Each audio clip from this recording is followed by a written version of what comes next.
All right, this is another podcast in the free will, religion, and science. Well, science and religion. Okay, podcast, and I'm with George Ortega, and we're going to talk about causality. Try to get to the root of this thing, or understand it metaphorically, if nothing else. Understand that it's a cause and effect universe. We're stuck with the dynamic. It all looks like we're really fancy stuff, but it's all made out of a really deep universe. Inside of you is a just acres of complexity, just your brain alone, 100 billion neurons. All right, and each one of those has 20 connections to the other neurons. I mean, just an incredibly complex road. I mean, more roads than on America times the speed of light squared. That's how many roads just your brain has. And so, yeah, it's really, really complex, but it's all roads. Okay, it's all real things, and you do what the real things demand. So I would use a metaphor like an eddy in a stream. You see all that complex movement, but it's just water, it's just sand, it's just rocks, it's just gravity. There's no magical force. The swirls don't go any way they want to. They go the way the circumstance dictate. Even the weather, right? Nobody says, hey, the weather gods, right? Okay, they did 2,000 years ago, but we don't think the gods are swirling the clouds anymore and they're making hailstones or they're doing this, or they decide one day, I'm going to be hail today, damn it. No, they're not doing that, okay? They're following the rules, and that's all we're doing. Excellent. And again, like the fundamental rule of reality is causality. In other words, like that nothing happens that's not caused. And that's what makes free will impossible, and that's what people need to understand. It's not just like the fact that everything is caused, but then applying it to our human decisions. And like before we explain causality in more detail, we just have to like also mention that like if you try to say that not everything is caused, if you try to say that some things are uncaused, that will not give you a free will. Because if you're saying that our decisions are not caused, then obviously, clearly, we are not causing them. Our will is not causing them. So, Right. like, the only thing that could. Go You'd ahead, end, Gary. yeah, you'd end up with a random will. And what good is a random will, right? I mean, that's even stupider, right? I mean, it's bad enough that we might have an illogical will, or we might have a wrong will, or we might think, we might make a mistake. But it's really silly to say we're making random mistakes, right? Or that what Exactly. some special force is making me be, the demons, right? Is that what we're going to talk about? Are we going to talk about angels and demons? Are we really at 2015? Are we going to have a conversation with the human race about angels and demons making people do stuff? No, ideas make people do stuff. Principles, themes, memories, experiences in their life is what they are a reflection of. The people who have moved them, the people who have touched them, the people who have hugged them, the people who have talked to them. This is what moves you through the world. Angels and demons are not pushing you anywhere. They didn't push anybody into being a murderer. They didn't help anybody to be a saint. That's not how it works. Gary, I like when you describe this in those terms because basically you're personalizing it for people. You're applying it to their real lives, how it affects our reasoning processes and all. And we got to do more shows on that because, like, I paint with broad strokes. I kind of like basically present the basic principles. But when you go into those kinds of details, I think that's really helpful for people to like just put these principles in perspective. All right, but for today's show, let's focus on this just basic fundamental principle of causality. Explain to them what exactly causality is and what are the implications of it. Well, there's so many levels you could think about it on, right? You could think of it on, okay, we could take everything into a grain of sand, and we could just say that each piece of sand is being moved by the other pieces of sand on the beach, okay? And you could say that that was the simplest diagram of the mechanism, okay? And that it takes shapes. Somebody steps in the sand, it leaves a footprint because the sand stays there until somebody moves it somewhere else, okay? So everything is connected in this little granular way, and that nothing is going to happen to it until some other grains push it into a way, right? So you can think about the universe that way and think of it as clumps of stuff, right? And you can see the clumps out in the universe, right? You can see the planets and the stars and all that stuff banging around, and nobody has the impression that all of a sudden something just does something for no reason, right? It does it because something else pushes against it. The forces move, the change in the dynamic of the interaction. But they're real interactions. They're not invisible. Well, they're invisible to our senses, but you know what I mean. Gravity's invisible, but we know it's there, and it's always the same, right? It doesn't do anything funky or weird, all right? So I guess in that sense is how I would explain that it's a dynamic, and you just have to accept that this nothing can happen in a vacuum, so to speak. You know what I mean? It's all connected to each other, and if one piece is moving, it's going to move every other piece. That movement's going to spread through every other single piece. Okay, and you know, like what I hear a lot from people who aren't comfortable with this concept of causality, some people say, well, you know, like how can we say that everything is caused when we don't know the cause of everything? You'll hear that sometimes. And so let me describe causality in a way that demonstrates that we actually do know the cause of everything. Okay, because basically we can apply causality to single grains of sand, but we can also apply it to the entire universe. In other words, like the first known, the word known is very important because who knows what happened before it. But the first known instance of our universe is what we tend to refer to as the Big Bang. That's our most accepted theory. So like basically what happens is like the Big Bang is like was the complete cause, direct cause of what happened in the universe next. Let's say the second moment of the universe, the state of the universe at the second moment. Now, the state of the universe at the second moment is the complete cause explanation of the state of the universe at the third moment, and the third moment is the state of the universe is the complete explanation and cause of the fourth moment. All right, so like basically, if you carry that chain of effect, cause and effect, you know, comprising the entire universe all the way to today, you see how like the universe evolved in a causal fashion. And the other part of this causality that you need to understand is that it's not just like the universe in general that's evolving moment by moment, you know, step by step, state by state. Everything within, for example, the second moment of the universe was completely caused by the first moment. Okay, so basically the idea is like everything is caused, and it is possible to know the cause of everything if you invoke this like state by state evolution of the universe. Well, I think if you obviously, it's like even something like crop circles, right? I mean, when people first heard about crop circles, the rational people would say somebody did it, right? Okay, why would aliens come here and draw pictures in wheat fields? It's silly, right? So, but you know, so there's a cause and effect, right? It found out it's not magic. Yes, there's always an explanation. And we see it in everything. See, every single thing I do. I pick up a pen, I write my name. I don't write somebody else's name, right? There's reasons. I throw a bowling ball at some pins, right? They're gonna obey the laws of physics. They're not gonna jump out of the way of the ball. And we're just as limited. We can't jump out of the way of our life experience, right? If I have a pet and it dies badly, it's a life experience. It's changed who I am. I'm going to be more sympathetic. I'm going to see the signs of it in somebody else or in something else, and I'm going to immediately feel that empathy. I'm going to immediately feel that pain again because those memories are my experience, and that's what's going to make me be who I am. Now, if you're proud of who you are, you should be proud of your experiences that made you that. I'm proud of my relationship to the people I've known who have impacted me in a positive way. I am happy for their contribution to who I am. I feel good about that contribution. Why would I insult it by saying I was free of it? That their influence doesn't change me, that it didn't make me. Of course it made me. I'm going to honor that experience by saying that's what made me. I'm not going to dishonor that experience by saying, well, no, my father didn't have any influence at all because I have a free will. No, I don't. I have the will my father made, my mother made, and every other person I ever interacted with in my entire life made. I am a byproduct of all those people, and I should feel good about that.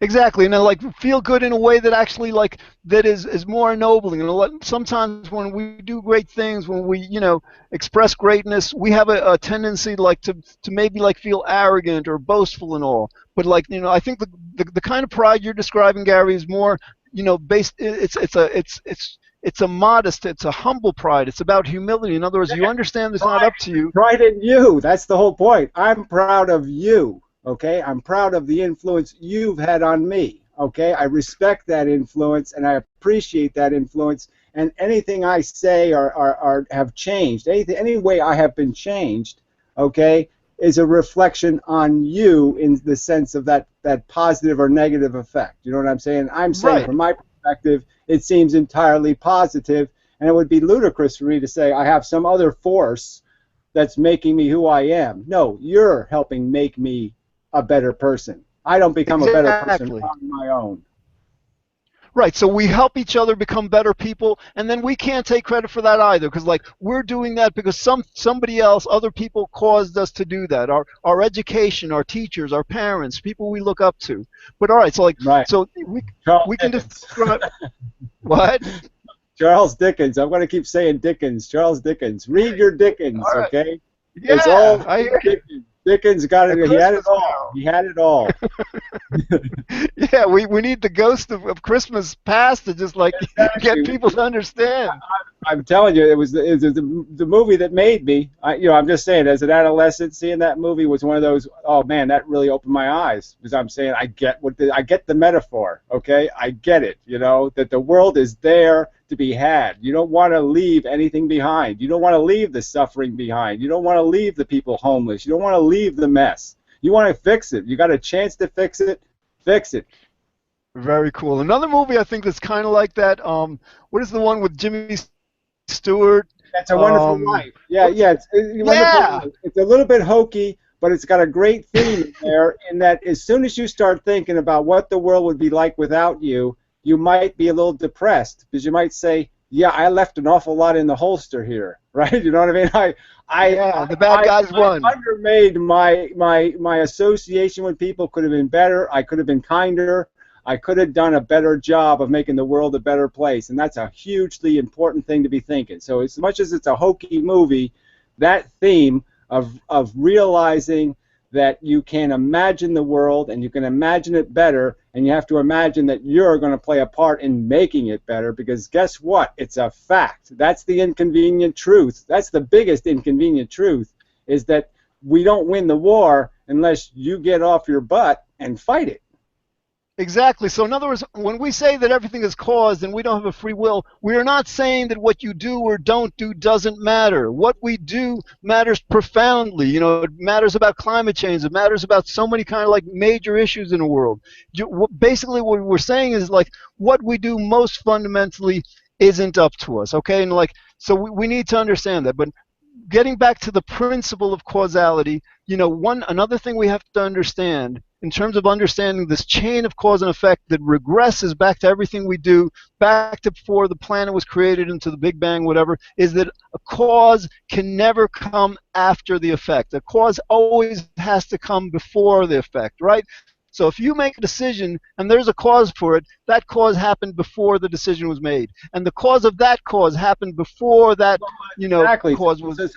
So we understand that the idea has to come before the action. So again, we're back to inconvenient truth. First, it has to be a truth, okay? Or you're not going to do anything about the inconvenient part. You're not going to do anything about the broken until you recognize the broken. So first, the thought that it's broken has to exist.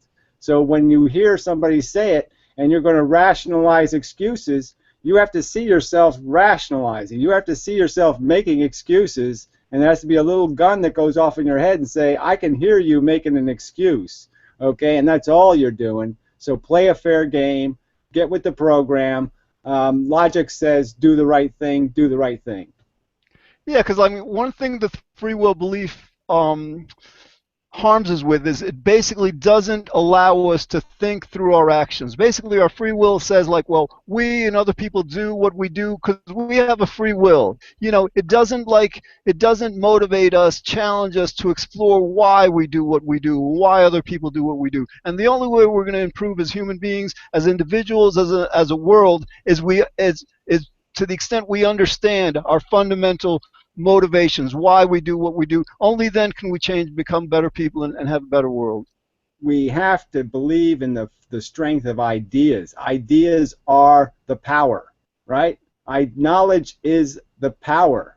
That's where all the power comes from, is the knowledge, okay? And that's where you've got to go to find your best human, to find your best action. And yeah, people are just resigned to saying, I'm a bug, I'm an insect, I'm a machine that can't help itself. I'm full of emotions and full of needs and full of wants, and somehow, there's no control over that. Nothing can control that. No, an idea can control that. That's all it takes is the idea, I don't want to be a jerk.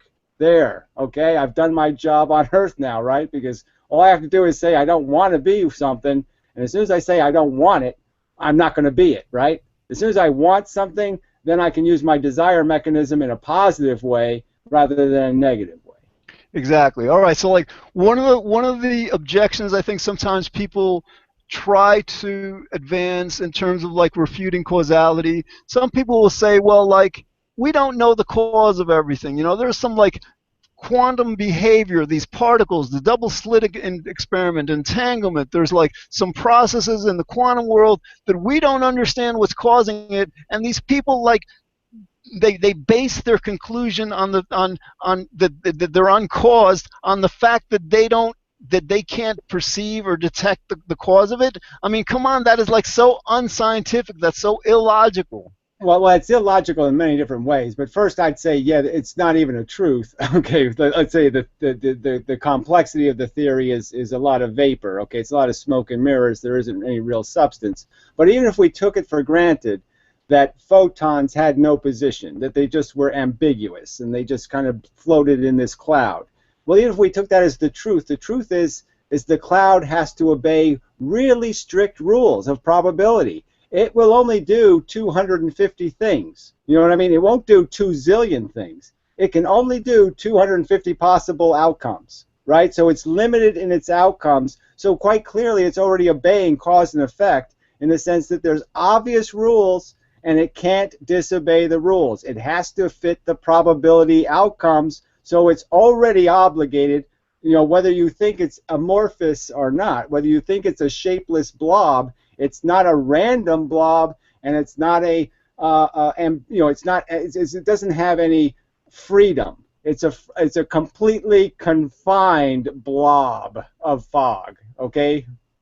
Exactly. And people will like make the claim that, well, you know, that particles are actually behaving probabilistically, and somehow they seem to think that that probabilistic behavior is some kind of like an entryway into free will, as if our decisions were probabilistic will make them any more free. It doesn't. Yeah. Well, they take the word probable to mean the word infinite, and that's not what probable means. It means exactly the opposite, that there's a likelihood and then there's a preposterous never happened. Okay, it might be part of the possibility, but if it never happens, it's only technically possible, right? So I mean, it doesn't mean anything. The real cause and effect will oblige the result, and that science can't get past. So I'm just saying, we already know it's a limited amount of freedom, and any limitation on freedom is no freedom, correct, in a way? Right? I mean, you can't say something's free because, oh yeah,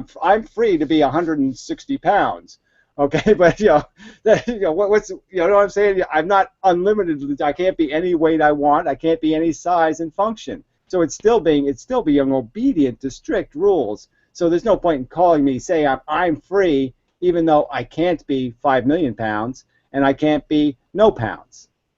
Yeah, and again, what you said before is like these particles that we use probability equations to predict their behavior, these particles are acting causally. In other words, the probabilities are equations. They're mathematical equations, and like, you know, I basically like did a bit of research into how they derive these equations, and essentially, like, because of the Heisenberg uncertainty principle, so fine, we can't simultaneously measure the exact position and momentum of a single particle, and that's what like prevents us from using classical mechanics, you know, to predict behavior. So what do? Instead of measuring the position and momentum of a single particle, they'll measure the position and momentum of a group of particles, and they'll do this through classical mechanics over and over and over and over, and that comprises the data set that will then allow us to derive the probabilities. Right, So so they're again, just like, putting time. They're just putting time into a static circumstance. So they're just allowing the thing to be different each time because they're saying, I'll give it 20 minutes, or I'll give it 10 minutes, or I'll give it 5 minutes. And obviously it's doing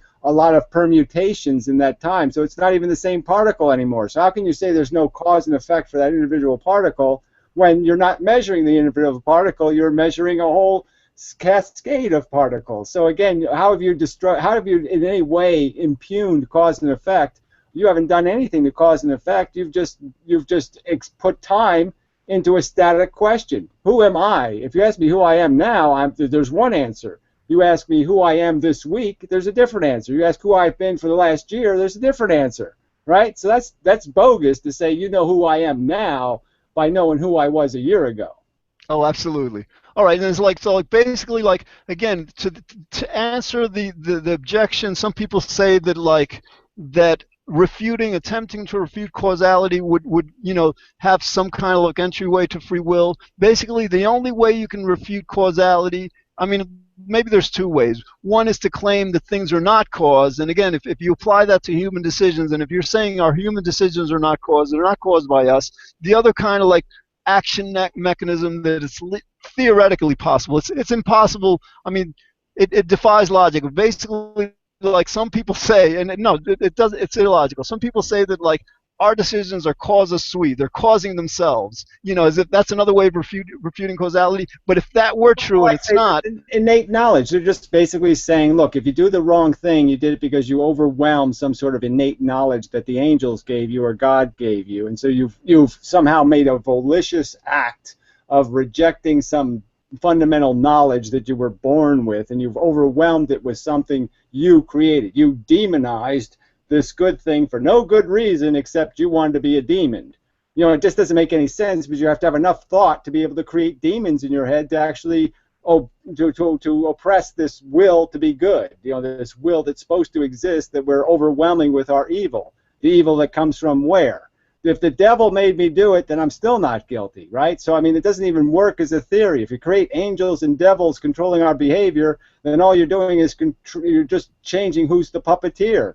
I mean, why bother with this puppeteer nonsense? And let's just admit the universe is all strings. I don't mean string theory, but you know what I'm saying. It's all strings of time, and all the interactions are related to each other, and you just can't escape the fact that you're a byproduct, not a product. again, yes, and again, like, the universe evolves state by state, moment by moment. If you want to know the cause of everything that's going on right now, you just follow that chain of causality, of the universe back moment by moment, state by state. So again, Exactly. like, you can't. History is there. We can all see it. We can see it in our own behavior. We can see it in the world we live in. It all has a history. You know it has a history. You know the metal that made your car came from somewhere. You know the atoms came from somewhere. They didn't just poof into existence. They didn't just poof into being steel. So let's just admit the truth that all this stuff has been interacting for a really long time, and we're just part of the interaction that takes place in a universe that acquires a replicating molecule. Okay, Gary, we got about like 7 minutes left or so, somewhere around there. So, last episode we were talking about the fact that, like, all right, psychologists don't get that we don't have a free will because they have this certain kind of ideology they need to adhere to, and the physicists don't really understand their phenomena. They just maybe understand the math. So the question is, like, do you think maybe among the disciplines, the academic disciplines, do you think that the field that would be most receptive to this message maybe, and again, like, I'm wondering how, like, is there a field of logic that is outside of philosophy? Because I don't trust the philosophers. I mean, is there some kind of like scientific, logic discipline? Because I'm trying to find, what academia. I think we have to start it. Yeah, I think we have to. I think we're going to have to invent the fellowship of the sensibility or something, the fellowship of the rational, and go on our mission to convert the world to let's just be rational. Let's use evidence and let that guide us to the truth. Let the evidence point to the truth, and quit playing games with I want it to be something else, or I wish and I hope, and man, I want to hang out with Yoda, and if you're trite, then I can't live with Yoda in the future. I mean, this kind of, it is really that bad. I mean, the intellectuals have completely left the building in so many respects, and you're just saying, well, like you say, you're almost puzzled. How could they be that smart and not be able to add 2 plus 2. I mean, how can you know all that math and you failed 2 plus 2? And Gary, I think that's our challenge. A guy, Chris Mooney, a science writer, he wrote a book a few years back called The Republican Brain, but it actually applies to Democrats, Republicans, it applies to everybody in general. Basically, what he found was that most of us, we believe what we believe not based on the logic.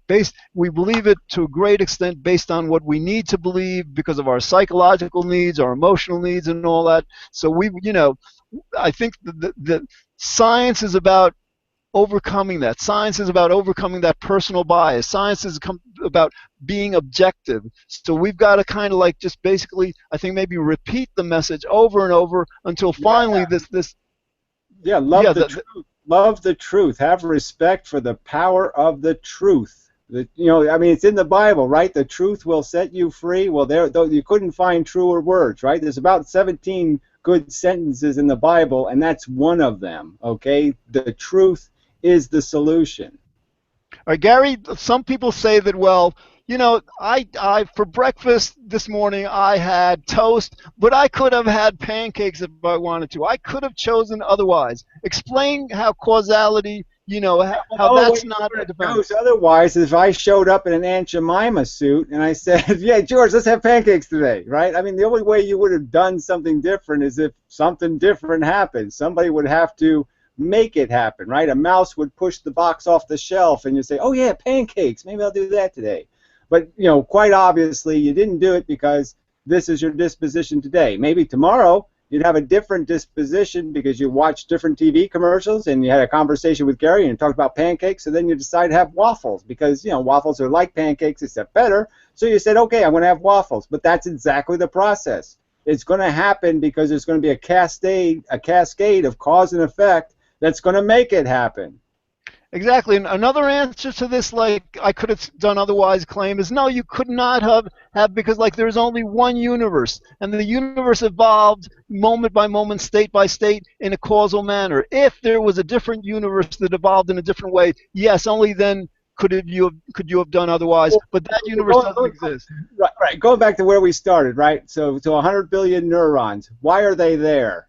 Right? If our will is free, why are they there? Okay, why do you have 100 million? 20, whatever, a billion, 20,000 billion, I don't know. 20,000 billion, 20,000 billion roadways in your brain. Why do you think you have them if the car doesn't have to drive on the road? I mean, you know what I'm saying? If you're a car of consciousness isn't driving all those roads, why are they there? Why is your brain wasting 100 watts of electricity every minute of your existence, okay, if it's producing something you could freely escape the boundaries of? Exactly. And these neurons, this biology, this brain biology is not quantum biology. These are molecules. This is not the quantum world. So your brain is mechanistic. Look, I mean, maybe computers aren't terribly reliable, but they're pretty darn reliable, and that's what your brain is doing. It's doing a mechanical process, okay? It's got one hell of a CPU, all right? It's 4 billion years in the making, right? So wait till Intel can say that about its chips, right? It does not know 4 billion years in the making. This is 4 billion years in the making, and it's one heck of a good device at seeing the world, modeling the world, and logically analyzing the world. And that's what we should be doing with our brains instead of wasting our time with fairy tales and unicorns and magic and mush about how we're going to escape the boundaries of logic and reason.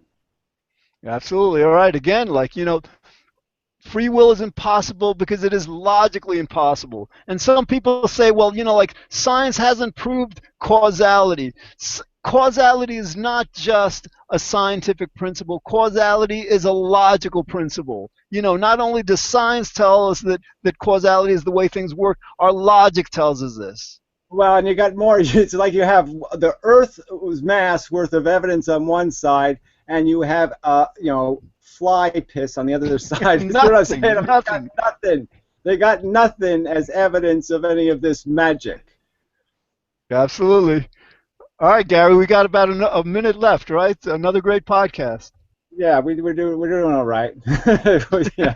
We can't take credit. I mean, like, Yeah, if we exactly. screw up, it's not our Yeah. fault. If we do good, it's not. Well, that's the funny thing, right? The audience I'm cursing, they're the ones who made me, right? So they did really well because they made me. I did pretty terrible because I made them, right? So the climate change deniers are our fault, right? We're the ones that got to do a better job because we made them exist, ironically. Yeah. All right. All right, so it's good seeing you, George, and we'll Yeah, do it again, of course. You know, we'll sounds keep good. at it, keep Thanks, Gary. hammering. Sounds Okay. good, man. Talk soon.